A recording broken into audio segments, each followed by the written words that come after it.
Chapter 2, January 1st, Washington, D.C. Dagny Gray's 2006 Prius was outfitted with the Option 5 package, which included Bluetooth phone integration, a line-in to the stereo for her iPod, and a built-in GPS navigational system that currently showed a street map of Georgetown and a little red triangle that wasn't moving. The little red triangle was Dagny's car, and it wasn't moving because traffic doesn't move in Washington, D.C. People just sit in their cars and wait for the earth to turn. When the earth finally turned, Dagny saw something she'd never seen in Georgetown, an empty parking space on M Street. She flipped on her turn signal and pulled just ahead of the space. A man in a silver BMW ignored the gesture and pulled up behind her. Dagny honked, but the Beamer didn't budge. The man just crossed his arms and smiled smugly, waiting to claim the space. If he'd wanted to block her entry, he should have pulled closer. Dagny sized up her clearance. If she angled it just right, she'd have an inch or two to spare on each side. She threw her Prius into reverse and slammed on the accelerator, turned the wheel hard to the right, then just as quickly to the left. In one swift, fluid motion, she slid into the space.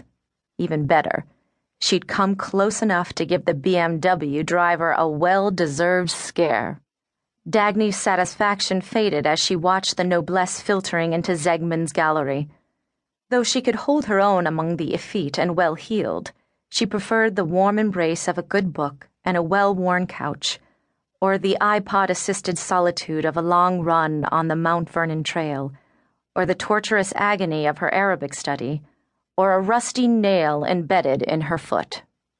But she'd promised Julia Bremer she'd come, and Julia was her last close friend.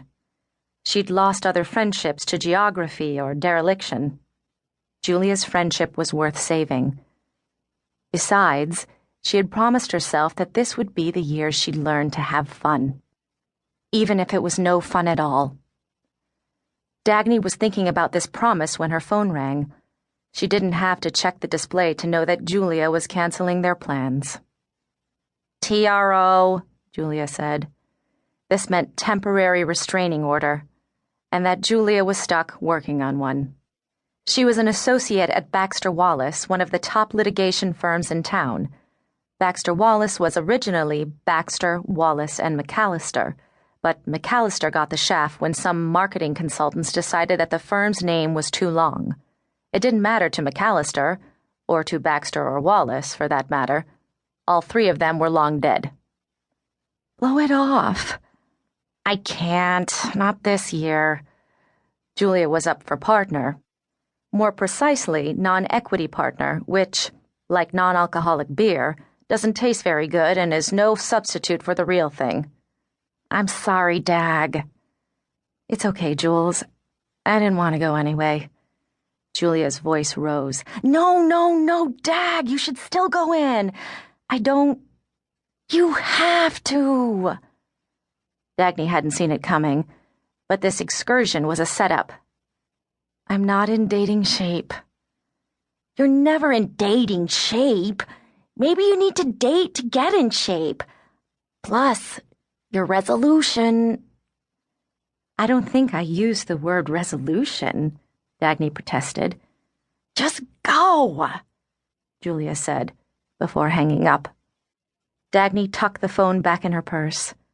No matter what it was called, resolution or promise, Dagny had vowed to change her life, and she couldn't give up on the first day, especially after such a strong start.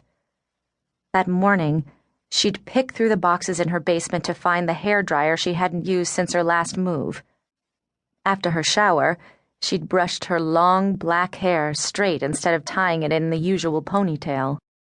Her cheeks were powdered with the slightest blush, while her eyelashes carried the unfamiliar weight of mascara, and under her new red leather swing coat, she wore her favorite black dress. It was padded in all the right places. Dagny waited for the traffic to wane before climbing out of the car.